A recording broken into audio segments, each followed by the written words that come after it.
Emily, and it's all about the kids. Yeah. Let's start the game over. Back to the way things were. It's all about the kids. So put your family first. Let's start the game over. Good afternoon. Welcome to Put Your Family First podcast. We're in the building today. Today's topic should be a hot one, considering the circumstances from the mother in the car and the father at work. And today's conversation should be one for us to discuss. The title today is The Importance of Two Parents. And we're going to get into it in a second. But hello, Heather. Hello. Dr. Heather. Hello, Dr. Dave. Hello. So, everybody okay? Everybody good? Yeah. Okay, good. Hydrated. Everybody hydrated? Hydrated and motivated. Right. March 1st, the pancake breakfast is coming together. Nice. So March 1st is the Emmy fundraiser pancake breakfast, bringing the community together to have a discussion from some intricate leaders to share some information with the community and families and sharing resources. We do a bomb networking event at the end of this pancake breakfast, and then hopefully I can jump in the car and head to go see my brother last home game and spend some time with him. With that being said, let's get into it. Miss Heather, did you like to start, or you want me to go where I'm going? Or I'd like to frame it, though. Thank Okay. you. Go ahead. Thank you for the invitation. Well, I like to kind of get some backstory and some research to help support our conversation. So I'm framing this conversation today. Calvin talked about the importance, but I'm going to frame it in terms of the power of two parents, the power of two parents. And so I just want to share a few of the insights or tidbits and research that I was able to gather. It said that having two parents in the family is considered important because it provides children with a more stable environment, diverse perspectives, shared responsibilities for child rearing, increased emotional support, better overall development and well-being, and it contributes to healthy outcomes like educational attainment, reduced risk of negative behaviors, and it also helps with rounding out our kids and helping them to be a lot more open to new ideas, open to new people. And so we find those effects based on two healthy parents raising their children together, either in the same household, which is ideal, or co-parenting. So it makes a difference that both parents are involved. So that's how you shape it? Oh, I got lots of more. I got lots of other Okay, things come to on with share. it. Because once we get into this, we gone. Well, I think you kind of started this conversation as a result of some of the tragedies and challenges that have been facing families recently. And so I think it's really important that this conversation continues, but we understand that we have to make a choice as individuals. And so individuals, whether you are before parenting, so that is before you become a parent, that is during that parenting process or that nurturing process, and then after that child is born. All of those different phases of our emotional stability, our healthy behavior, ideas, attitudes is really important. It's really important to have those conversations ahead of time when you're able to, and to, if this is your choice, to make sure you have that conversation, because I know part of the conversation that we're going to have today is about not just having two healthy parents, but also the way that we birth those children in the world versus love and lust. So I think that's an important piece to look at. But it talks about diverse perspectives and role models, that because you have two parents and the household, you get to have the perspective of mom and dad, you get to have their experiences as part of your input and development and cultivation, and also shared responsibilities. And that's one of when I talk to women in my coaching sessions, and they are challenged with either being a single, well, we call it an independent mother versus a single mother. Independent mother, and or if the father's in the household but still not involved. And so some of the challenges that they talk about is that they want that shared responsibility. It's a lot to do it even when you have somebody there, but they don't contribute as much as they could to the raising of that child. And so how important that is, and how that affects a person's stress. So the stress on the independent parent, whether it's mother or father, who seems to be doing so much more than the other parent, that's a point of stress too that we have to be mindful for. Emotional stability is another component of it. It speaks to having a sense of security and belonging for the child. Again, this is about how we are raising our children, our choices, and how they affect our children. So making sure that they have that emotional stability, meaning that we're still working on ourselves, regardless of the state, regardless of how you come into this relationship to be a parent, that you still have to do that work within yourself. Economic stability, of course, that's two incomes, proposedly two incomes coming into that household to support that child. The more resources, the better off that family can be or has the potential to be. And then lastly, positive social development.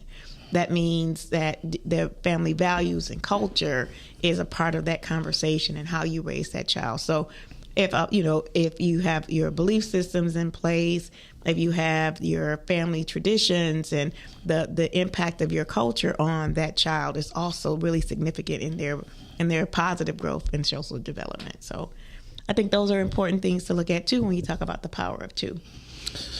Okay.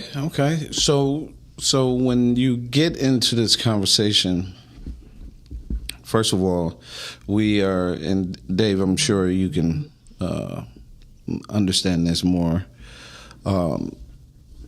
When the look of a man in despair, when you know that a man has reached a point of loss. Heather, I'm sure you've seen it as well, right? So the story goes, mother loses, 2 kids die in the car. In the car were a number of adults as well with these children, right? And they stick the microphone, they interview the father. And so the father is answering with a melancholy look. He doesn't have the emotional breakdown, the whole nine. And I sat back, when I got the points from what the father has said, I was like, wow, because I'm responding in terms of what I would have done. But when I saw the father, I thought about the thousands of men who have called my phone. I thought about the men who have gone through the process of parenting, having to fight for their kids. I thought about the men who got tired and decided there was nothing they could do. They didn't have a position. I thought about all these men, and I saw that on the young man's face. And so when he asked, he said, man, I was at the gym working out when I got the call, right? But tons of men have bought into this scenario of attacking men, if you will. We're very comfortable when it's a situation that involves we as men for the attention or the protectiveness of what we should do, we attack the male, right? Another scenario, because I'm gonna go there for this point, right? So they put the microphone in front of her, and there was an interview and there was all this sympathy and all this understanding, and right. Some women chimed in and said, it was different.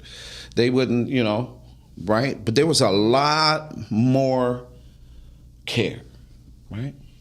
So it brought me to this conversation because those were two parents. In the case of this situation, I'm sure we could say that they both failed them. But I can also say that this country failed them. I can also say landlords failed them. Processes failed them. Systems failed them. But when it gets back to the process, she failed them. When it's in your possession, right, we are responsible for it. So how many times have you called me as a father, cussed me out, said I wasn't this, did all of that? Now I'm in this circumstance, I'll call you. Just the different scenarios. We see it play out on the divorce court, the girl on the DNA test. The woman fall out, the father find out it's not his child, he's in tears. Everybody goes to her when she falls to the ground. There's no sympathy. It's the same thing we see with our boys, right? We see 4 boys run across the lawn with guns in Memphis, right? And they're chasing somebody at the school, right? But we see 4 girls fighting, and it's a different. We have a different perspective when it comes to male. The male perspective within the culture. I'm just talking. I'm going to go African American culture, right? Has a worthless standpoint in the fact that you have been conditioned against that male.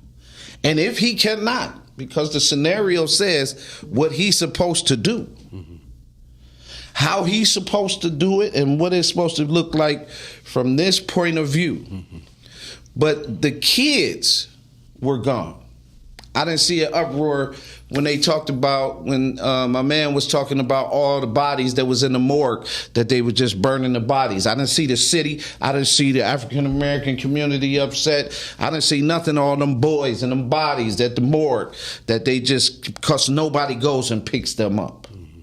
And so the numbers was off when it comes to the crime and all of that, where they were promoting all of this, these solutions was happening and everything, and there was no crime. But then the truth starts coming out.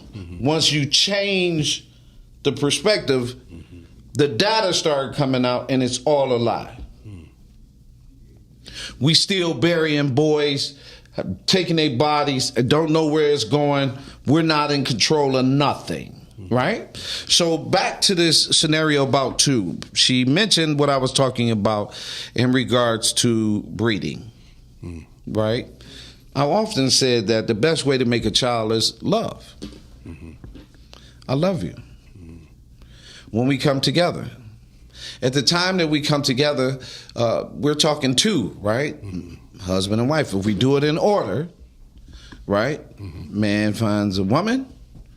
They get together, they decide they want to be married, they go through the process, child is conceived.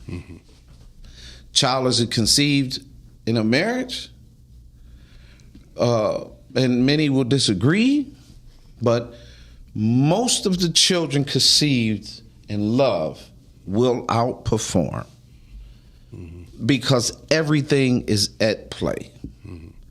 We buy into the single dynamic,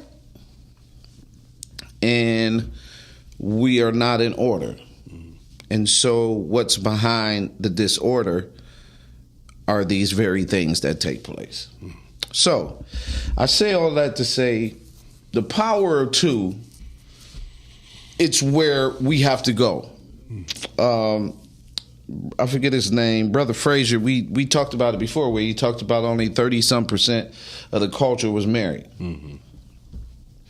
and we talked about the individual, right? I was just talking about this earlier as well. The individual, when the show you how far we're apart. And before I say that, hey, Shani, I'm glad you're here. I forgot about you, baby. Love you. Right? The picture that was painted after the voting, they show sisters on the cliff as if, again, all individual, right? They voted 92%.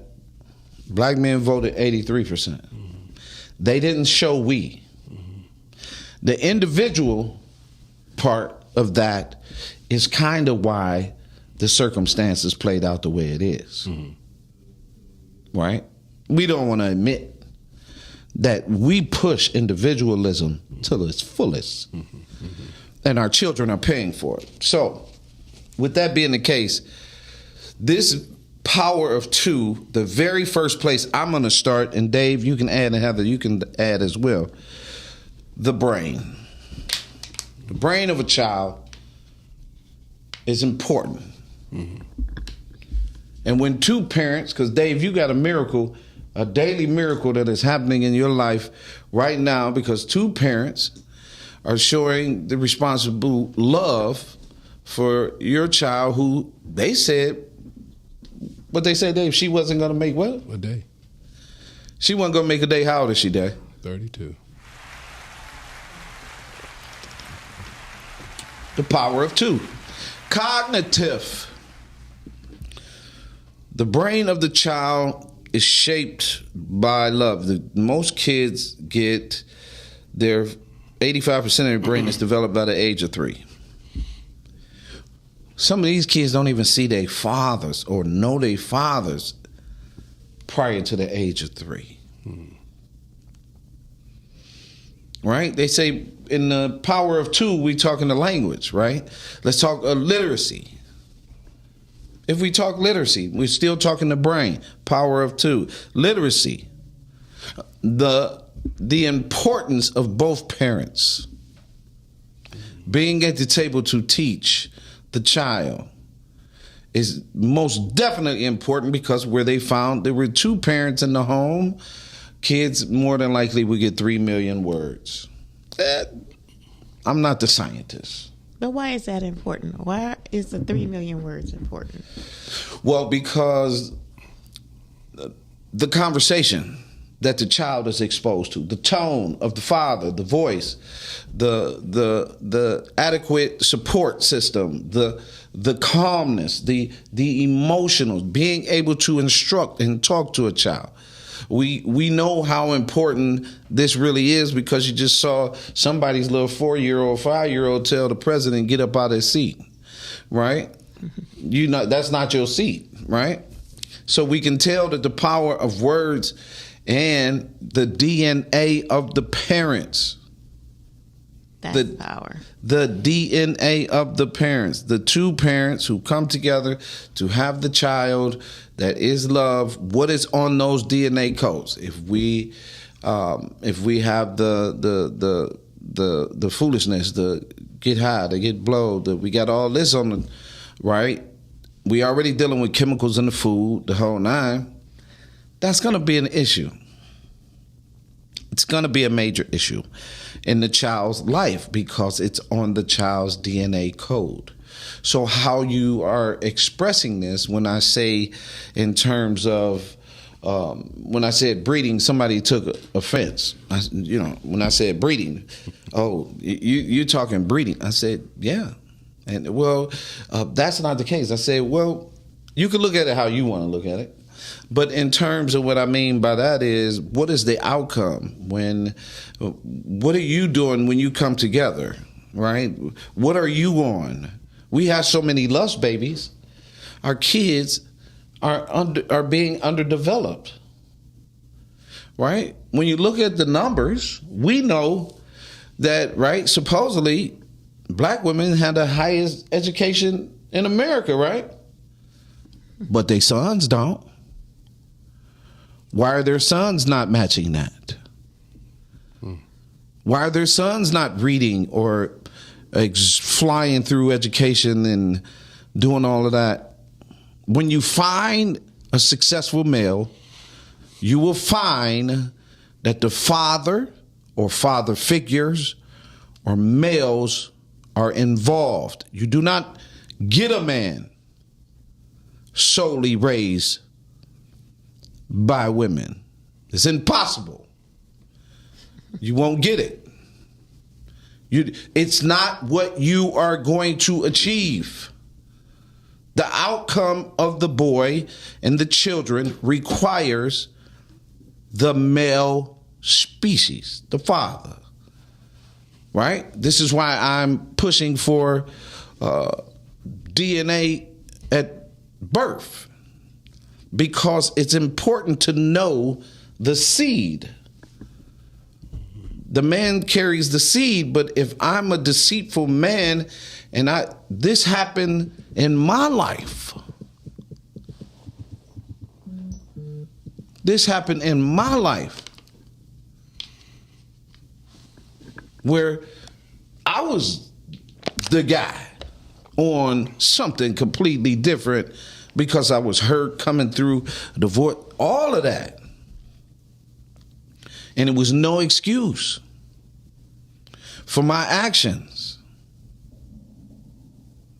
So I say that because my kids mark exactly where I was at in conception. That's something special. When you can see your own traits and experiences on your children, you can't wonder where it comes from. You can't wonder where it comes from. This is how I know they're mine. Right, for sure. It's marked on them. How I was when my oldest was conceived. How I was when my second oldest was conceived. How I was when my last two was conceived, right? How those children were conceived, where I was at, all plays out in every last one of them. Now, where did I get that from? God.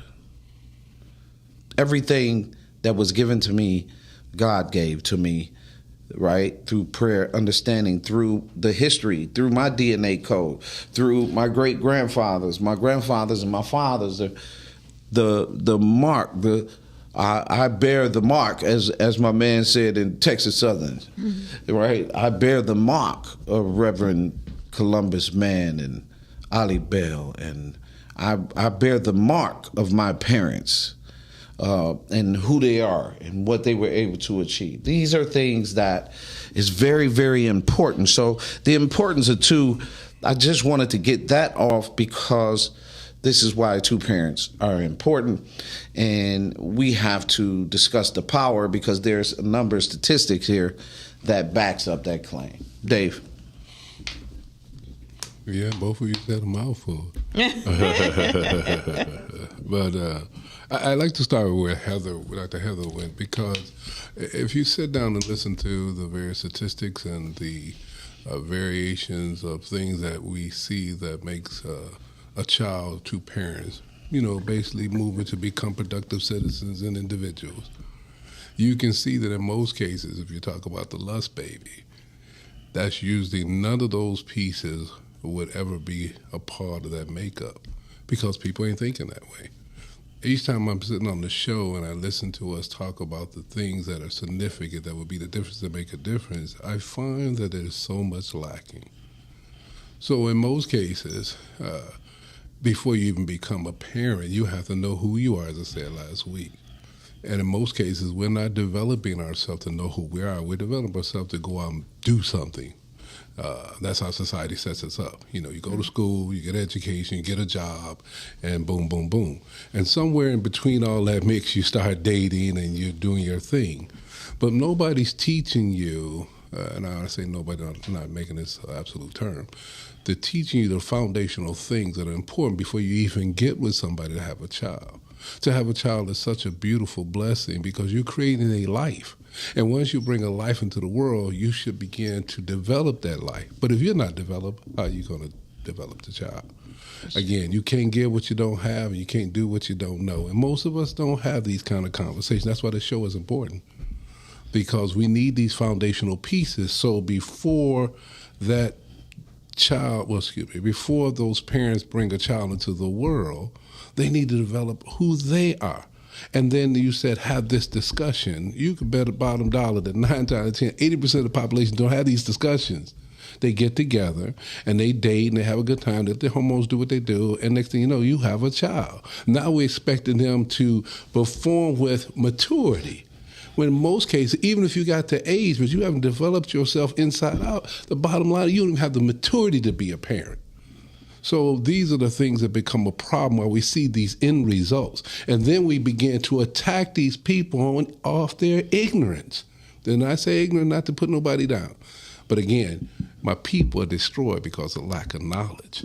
If you don't have the knowledge, you can't execute the knowledge. So obviously, if you're raising a child in an environment and you're a single parent, independent parent, male or female, then you're already wrong. Because our society is not about independence or dependence. It's interdependent. We work together. And this is where the two-parent comes into play. And then you should have had all these foundational pieces about what you want to do to raise a child before you bring the child in the world. But again, as you open up, we have lust baby, not love baby. And I might even question that term too, because most of the time, I'm going to say most, but many of the times, I love you. That's why we're getting together to do what we do. So in their own mind about the concept of love, they believe they're doing it out of love. And it just so happens a child comes in the world. And since we don't get to actually pick when a child comes in the world because there's too many people who are married, doing the right things, can't have a child. So still love can be played out. But while you're waiting to have a child, you should be preparing yourself to raise a child. And that's usually not the case. That goes to the formula. Right. So I like, Calvin, one of the insights that you share is about order and how being out of order transitions our community. It shapes our whole community because those children who are born are our children. They're not, just, Uncle so-and-so and Auntie so-and-so's child. They're our children. This is our community. And so we all benefit and we all are challenged by what happens with our children. And somewhere, I think in this journey of how we are evolving in 2025, which I think about that number and it just is really crazy because it seems like I remember thinking about 1975, the year 1975, and having a conversation like, I wonder what it's going to be like 20 years from now. And it was a different place. It was a different time. It was different thoughts. It was different tools. It was different ways that we communicate. Even though that's different, what hasn't changed is that we're still a community, that we're still a culture, that we still have work to do. It's no place for us to feel like, well, I did my part and I'm done. But we're not. But when you say that, funny enough, you brought up 1975. This will be my 50th year out of high school. I graduated at 16. So that's 18,250 days I've been out of high school, right? So beginning that journey, already thinking about what I want to do, and you say you don't put the cart before the horse. So the plan was go to college, finish college, go in the military, get married, and move on, right? That was the plan. But the plan didn't play out like that. Went to college, started off right, stayed there a year, the next thing you know, I'm married. At 18, I'm married. And our parents told us, y'all too young for this. Now, us thinking we know what we doing, right? That independent, take my stance, we get married. Now, still with the ideal, I'm going to go in the military. So I did go in the military. But all those other things, those unanticipated circumstances that I didn't understand caused that marriage to go in another direction. Now, we didn't have children. But to go in another direction that caused so many twists and turns that looking back 50 years prior, that could have been different because, again, we needed the order. That I come from a two-parent household. They gave an order. She came from a two-parent house. They gave the order, but I didn't want to follow the order. I wanted to be independent. See, again, these terms, if we have moved through those 50 years, we have produced an independent society that is limited because God said it wasn't good for man to be alone. So, therefore, we needed that community. But the community, if you look, they don't even know these neighbors anymore. Back to independent. At all. You see, so that village that I knew everybody in my neighborhood who contribute. You wasn't going to hear about nobody leaving their kids in the car. I ain't making a judgment, because I told them on my show, my morning show, I said to them, look, at the end of the day, you don't know that girl's story. Right. So all those factors that come into play, and you don't know that young man's story, all those factors that come into play that got them there. And if we look back on our own life, most people don't know our story. Somebody said, well, you don't know David. You absolutely, because David's still trying to learn David too. You don't know my story. So right. Until you know my story, you can't make a critical judgment. You need to be trying to figure out how to make a righteous judgment to help that person. That's right. That's right. The cart before the horse. When I heard that they were going to do something, I think his name is Pastor or Bishop Ken Lott or something like that, something of that nature. And they said, we need to do more. This is what you hear all the time, after the fact. After the fact. We talk about it on our meetings all the time. This sounds good what you're saying, but what we going to do going forward? Because it's too late after the fact. Now we do what we do. Oh my God, crisis. We need to do something. We do it for about 10 minutes. Back to business as usual. Independent churches, independent programs, independent. That's not to say that's a bad thing. But as you operate from an independent stance, you're supposed to be working to be interdependent with everyone else. Well, you no question, but if it's independent, you hold all the keys. That's right. So when you hold all the keys, now you are the thing that God might not like the most. It's the same in business. We talked about when you start a business. I was just telling my son this today. Like, son, you got to get people. You got to have a team. Your business requires a team, and you got to figure out the process to feed the team. Make sure I'm going to shoot you these couple of videos I shared with Crystal and has that as well. You got to move beyond the concept, the idea, the what's the name. So you got to find the people, the team. So in the village, when we were growing up, you could step out.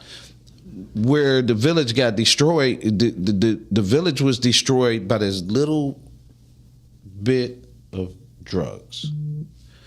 When drugs became the play, the increase of the individual, the independent, the broken families, it blew up. My sister was married, my brother-in-law. Remember I told you, my brother-in-law got turned out by his own brother. They on their way to Disneyland as a family. He works, she works. They got a beautiful thing going, beautiful family. And kids, they all looking forward to it. Goes to his brother's house. Brother turns him on the crack. They don't see him weeks.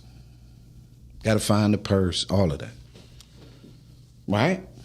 I go in to stay with my sister to help raise my niece and nephew because of what I was going through. So the process of what they was going through, now I'm in this space with my niece and my nephew, who are both right now married and have been married for more than 15 years.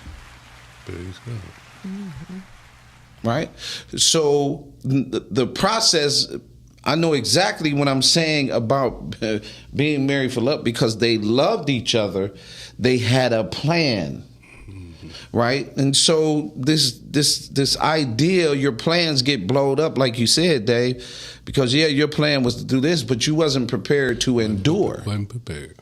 Right? You didn't have the circumstances that a lot of people have. They have people who help pour into their marriage to make sure that the marriage lasts. In the individual environment, you on your own. We tell you you're on your own. Well, that's on you. We're not worried. You got to do it, right? Marriage is heavy, right? But the children requires both parents at table for development. So as soon as you cognitively remove one of the elements from that child, you have put that child in harm's way. Divorce is the devil. I'm very familiar with him. I saw him dressed up a couple of times. Divorce is the devil, and it preys on the children. And then after it's finished preying on the children, the guilt of the father. Men commit suicide twice as much as anybody after divorce. Then it preys on the mother economically. She begins to struggle. She turns to the system.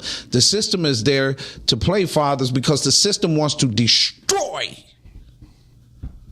the family and have you dependent on the system so it could manipulate the outcome to feed the other systems. So that child then goes into foster care. That child then goes into juvenile. That child then goes into prison. That child then dies by suicide. That child then has to go in drug rehabilitation. That child, these are the things that the individual system, situations, and circumstances. That child is not educated enough to get a job.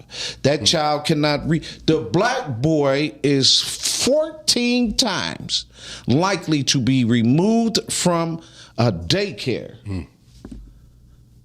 His reading levels are poor.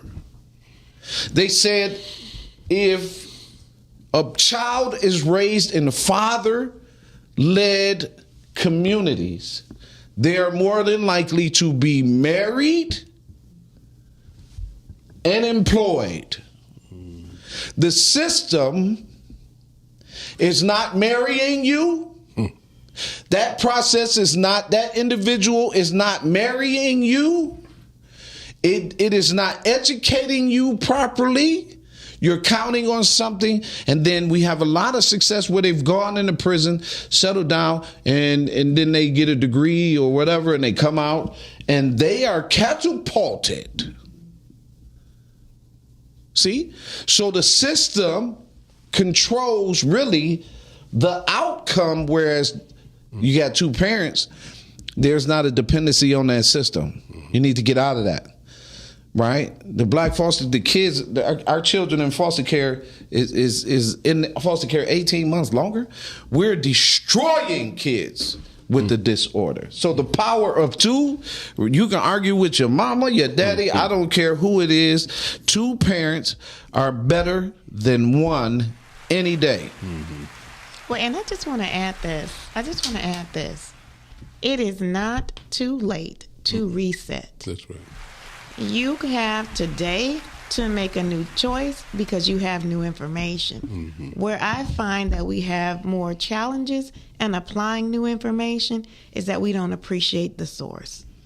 If you don't appreciate where that information is coming from, it's harder to apply it. Just like, I make this joke about my parents. I've been married 3 times. And when I first got married, my parents were talking about, arranged marriage. It's like, we know so-and-so and so-and-so son, it would be a good, When I was like, I don't need you to fix me up, man. After number 2, right? After number 1, divorces, their perspective, I didn't appreciate the source of the information because I thought I was mature enough to make those decisions. And so my maturity was true in some areas, but not in the wisdom that my parents had. And arranged marriages last longer. And for sure. But that was the lens that my parents had because they eliminated a lot of the rose-colored glasses. They're thinking function. They're thinking protection. They're thinking family orientation. They're thinking all the things that I'm only partially thinking. But it was coming from wisdom and maturity. They were my source, and I didn't appreciate that source. Now, it didn't mean that I have to agree with everything that they say, but my point is that if you don't appreciate the source, it's more difficult to apply the information. So whether you believe the things that Calvin is saying, he's telling you in his 40 years of contributing to the lives of men. You're talking about Dave. Dave's, how many years you got, Dave? 30, 40 years himself. And contributing into the lives of men. You have people, this is who they are and what they do. And if you can't appreciate that because you have your own mind or your own mindset and you're so set in your present mind that you can't see the possibilities. And I'm appealing right now to women, mothers and grandmothers raising sons. This is not what we're supposed to do alone. And I'm saying when we talk about village, we are talking about extended families. We are talking about neighbors and uncles and grandfathers and brothers and mentors. If you can't find it in your family, then you need to be looking for mentors outside. You need to be looking for those programs. You need to be looking at those men who are building, not just playing with boys, but building them, building their character, building their protection, and protecting them. But that means that also as parents, that we have a lot of responsibility. We think, and a friend of mine that is, she's one of our guests often, Ahmad Sabah, she also talks about the fact that a lot of people say, well, yeah, marijuana is natural. That's natural. It's just herbs. Yep. And then, but there are also other herbs and things that are natural that are not good for you. Mm-hmm. So just because it's natural doesn't mean that you need to have it, especially around your children. We have to be mindful, because now that you see that all of the laws are changing or being enforced, there are a lot of laws around marijuana use and where you do it and how you do it that we don't seem to value, because we're doing a lot of it around and for and with our children. What is it doing to them? We think that, oh no, this is just me. It's not just you. Just like the conversations that we have. You think you're talking to your friend on the phone while your child is in the backseat of the car. They hear it. And they hear you whether you're telling the truth or not. They hear you whether it's a healthy dialogue or not. They're listening. They're sponges. And if you've been around small children, especially those in daycare, so I worked in a child care learning center, they couldn't wait to tell me what mom said or what dad said, what they were arguing about, what they were doing. I mean, they couldn't wait to tell me the things that were going on at home. And so you have to be mindful that our children are brilliant. No tests, no grade in school will ever take away from how brilliant our children are. They can test them from now until forever, and it still will never measure how truly valuable they are, how truly brilliant they are. That is not a measure of our children. That is not a full measure of our children. But it's an indicator, right? It's just an indicator of, if you don't make the right changes at this time, that this is the possibility. This could be the trajectory of them. And it's not a simple math problem. It's not a formula. At least it's not a formula that you can't impact and change. So look at what is happening. Don't keep crying over spilled milk. You can't go back and change it, but you can change what you do now and what that change and how that change is going to affect our children coming to the next day. Change is hard for a lot of people because the things that you have to give up to change. Change becomes, change is it takes a conservative effort. In order for the community to look better, you can't pacify it, right? So we can't come with the same pacification that is destroying them. The mother said in the car, she had everything for the kids. So what do? Every school, back to school, we book bags.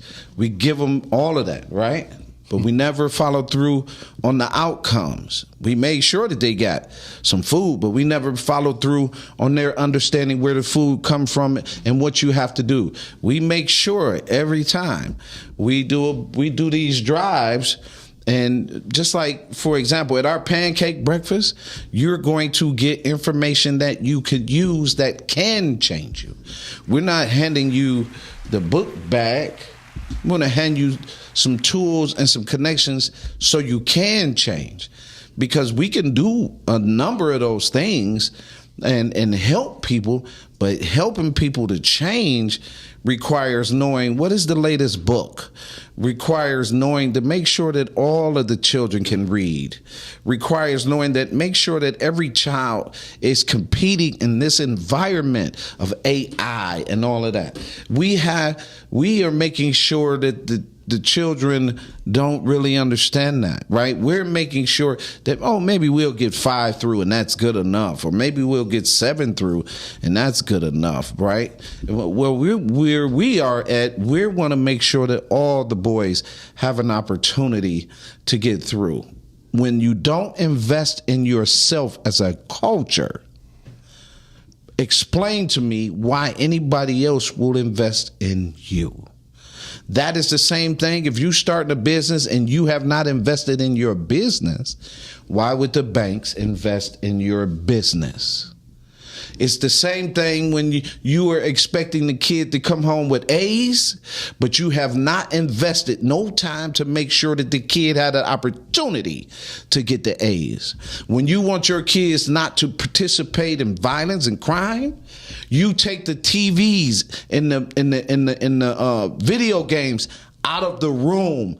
There should be no TVs and videos and cell phones in a child's room because the child needs to go to sleep. When you put those things in the room, those children are not sleeping. When they get to school, they have a poor diet. They are not going to participate, and all they're going to do is give you emotion. And when they give you emotion, they're only giving you what they're getting. And so that's what you have done when you give a child everything. When you give a child everything that they want, except for the things that they need, that's what happens. So our boys are suffering. We understand that the information is out there, but we don't go look at it. Not only are our boys suffering, our men, husbands, and fathers are suffering. And we don't, as a culture, we seem to think that that's okay, that I can just throw this guy away. He's a goon, right? He's a trap master. All these things that causes death to the seed carrier, to the seed that when we do have children, what are we producing, right? So what is the competition and understanding that a child and making sure that our kids read? We got a crowdfunding fundraiser going right now for 100 boys sitting on the waiting list, and I don't see not one sense of urgency. No matter what we've been doing, we still advertising, PR still putting it out there, and I don't see no why. But I guarantee you this, and this might come off the wrong way. I bet if I crossed over and went over to them Republicans, I think it'd be a different ball game.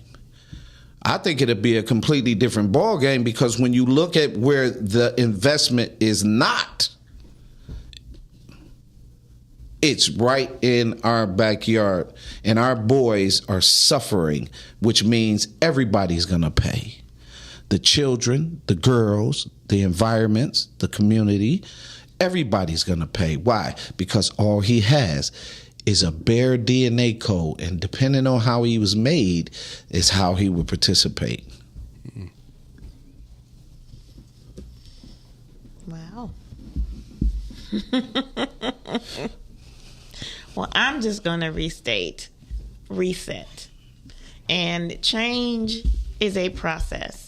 Change is a process. There is a lot involved in changing your mind, because we have a history. We have our story. We have the things that are in front of us that keep perpetuating stereotypes, that keep perpetuating ideas that may be contrary to where you see yourself, your children, and your life and your community moving. So we have to be mindful that change is a process. But you can make that process, and you can start that process today. One of the things that I appreciate, and one of the tools that I'm going to offer to our listeners and viewers, that set aside family time. Every week, set aside that family time to laugh together, to pray together, to learn together, to build together, to set a vision for your family. Even at the very bare minimum, you are imprinting that on your DNA code. So that is now a part of what your children have on theirs, that they are pro-family, that it's important for families to come together. They get that lesson, and it's imprinted on them. So you can start something very simple if you're not doing that already. And I'm not talking about things that are distracting. I'm talking about actually family time where you're interacting, engaging, having conversations, talking about your values or your beliefs or how you see your world, how you see their contributions, how you want them to have a better start into their lives and what they're going to do with their children. Like, those conversations are invaluable. So don't let money be a barrier. Don't let know-how be a variable.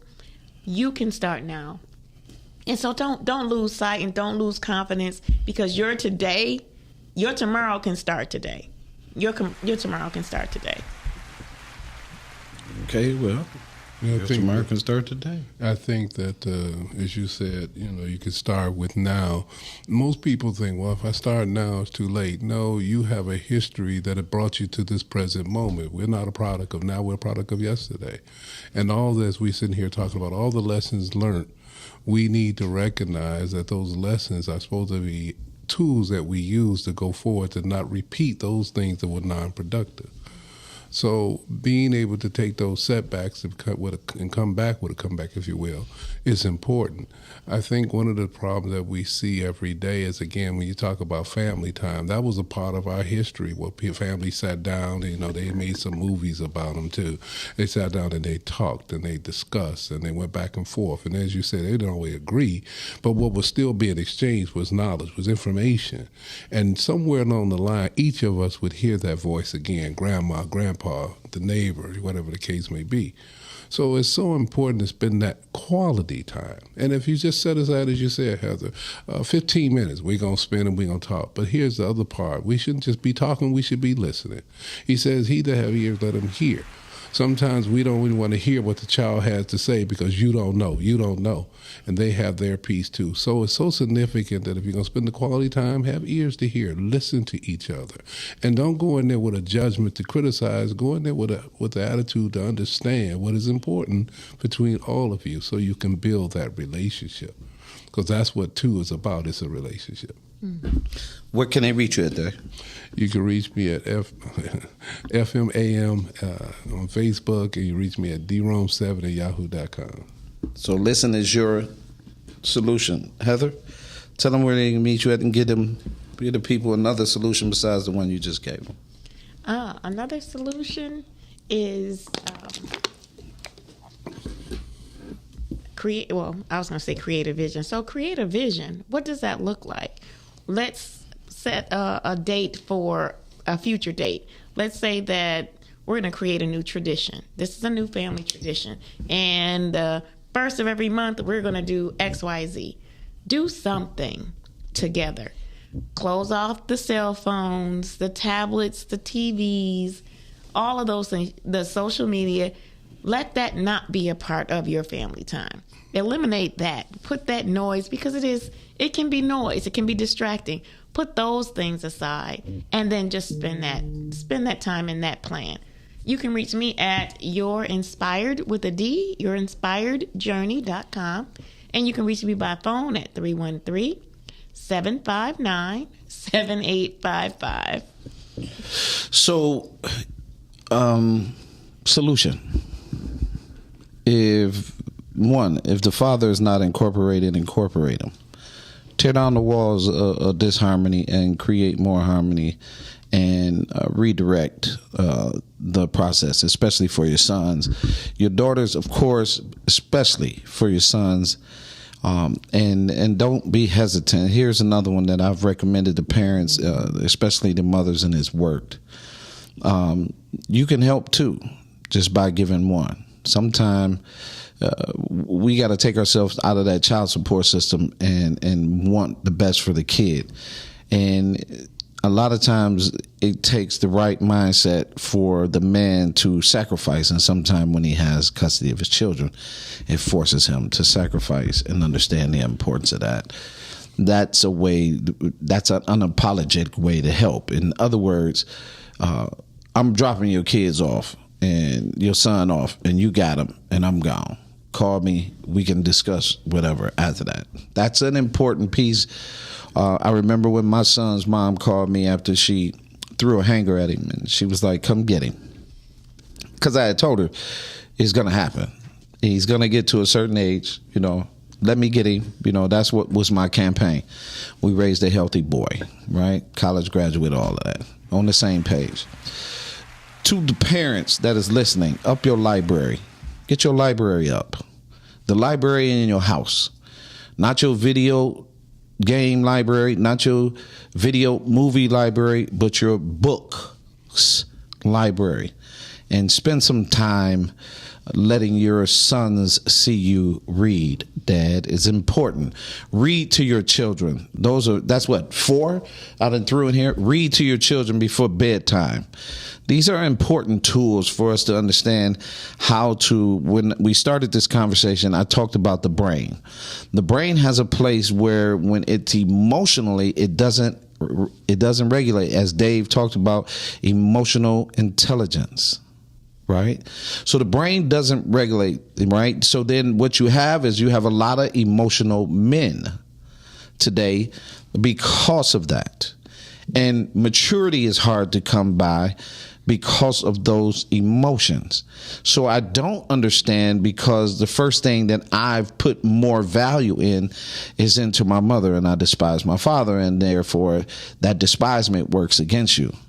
Knowing and understanding and putting yourself, as Dev Hawk said, I've helped my father. As my man Tone said, I've helped my father, who now has 11, 12 grandkids and come from a situation as a young father. But he knew all along that's what he wanted to be, was what was not in his life. And he eventually helped his father. This is what we call family. Right. And it's an important piece for us to understand. I call you family, but I treat you like, the wrong way. I don't give you good treatment. I say I love you, but I got my foot in these other doors, and I'm over here with this, and I'm over there with that, and I deal with I got me 2 side pieces and a piece of chicken, and I'm never at the crib, and right, and so the kid doesn't get what they supposed to get. Well, he gonna be all right, right? That philosophy. If there's one philosophy I want us to get rid of as men, it's that one. That the boy will be all right when he's with his mother. That is, in fact, a lie. I want you to get rid of that philosophy, right? Because money has become people's God. And God gave you children, and it's called order. You have to take care of the children, and you have to work with the other person who gave life to the child in order for the children to be whole. We have too many halfway children making halfway decisions, presenting halfway loyalty, don't know how to halfway stand strong, and they all half-ass out. That's it.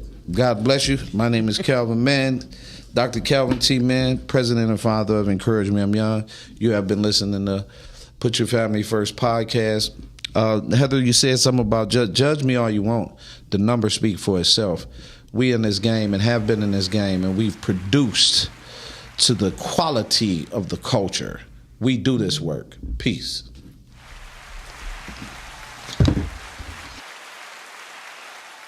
Emily, it's all about